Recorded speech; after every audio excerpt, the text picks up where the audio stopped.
So, It's Always Sunny is a little situational comedy on FX, and it's kind of brilliant. I know plenty of people have made videos explaining why this show is great, but I thought I'd throw in the reasons I think it's amazing for those who love it or maybe are looking for a reason to check it out. It's not that Always Sunny is just a hilarious comedy, which it is, or the fact that they have given a consistent production, which they have, or that the entire ensemble of actors give amazing performances throughout, which they do. The reason I love Always Sunny is that the show is the new renaissance of a long dormant, extremely powerful theatrical style that can be traced back to the 16th century. Yeah.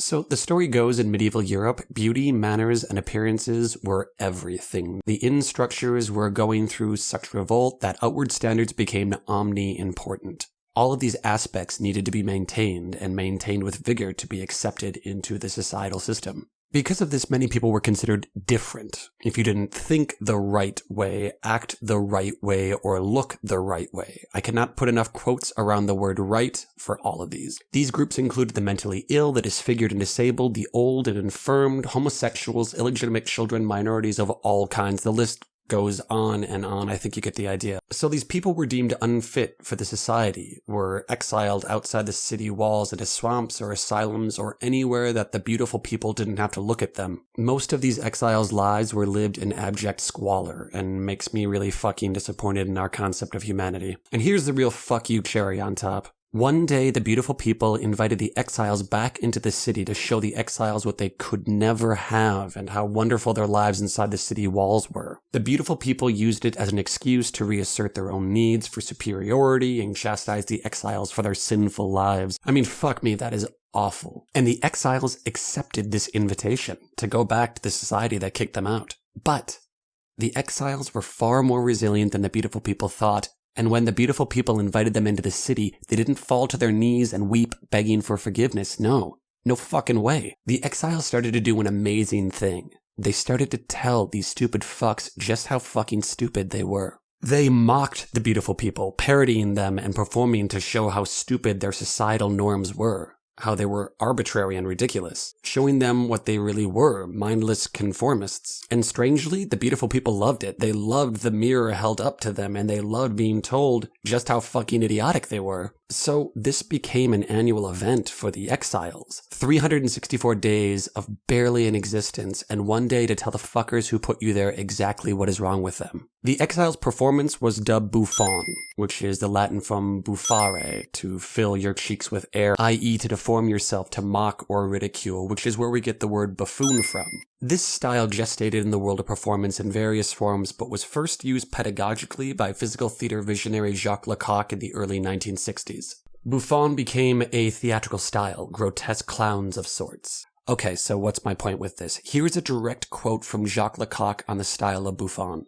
At the heart of bouffon is mockery pushed to the point of parody. Bouffons amuse themselves by reproducing the life of mankind in their own way through games and pranks. While we make fun of the clown, the bouffon makes fun of us. The difference between clown and bouffon is that while the clown is alone, the bouffon is part of a gang.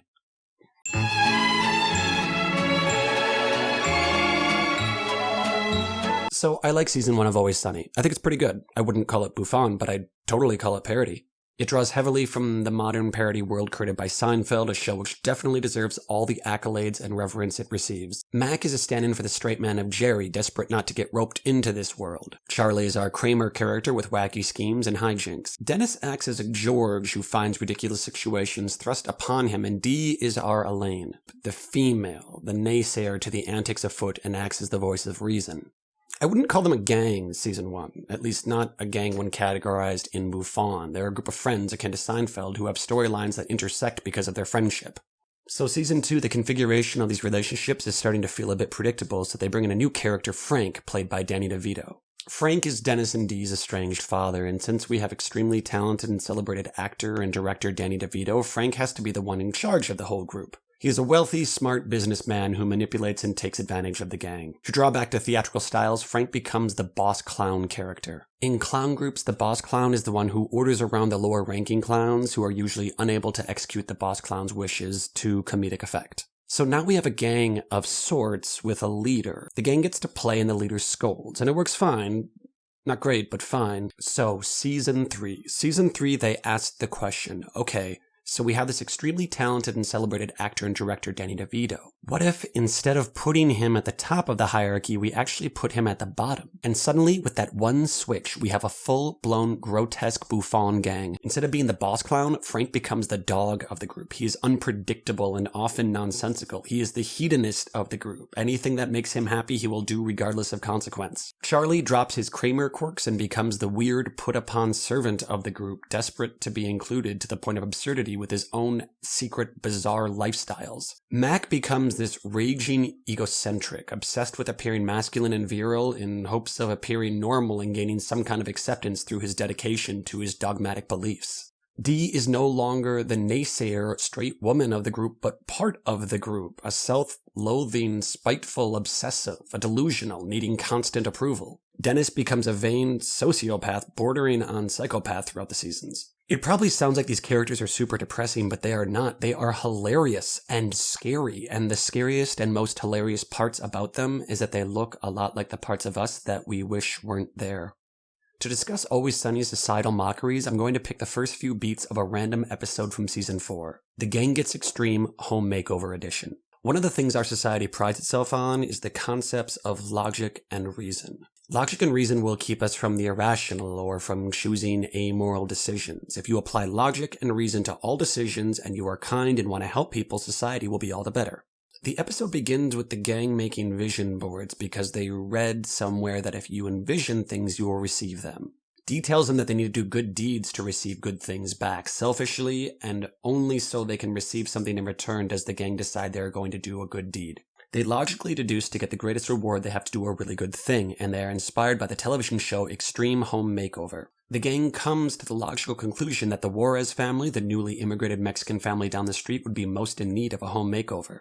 So the gang decides to break into the Juarez family house at night to surprise them. We all feel like we are good people and do good acts and are terrified that we are exhibiting these same greedy, self-serving thoughts. Not to this extent, but you get the idea. The gang uses logic and reason so often to justify their abhorrent decisions. They have an amazing pack mentality, turning on each other at the slightest hesitation or ridiculing each other to avoid getting ridiculed themselves. They show us the worst parts about ourselves.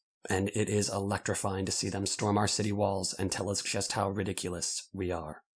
There is just too much good stuff in this show, so if this sounds interesting to you, I'd recommend just watching it. If you had to watch one just to get a taste for what I'm talking about, I think Season 7 episode Charlie McDennis, The Game of Games, is an amazing intro to the Bouffon pack and game mentality. Season 8's The Gang Gets Analyzed is a perfect look at the grotesque characters, and for truly biting social commentary, Season 12's The Gang Turns Black is just incredible.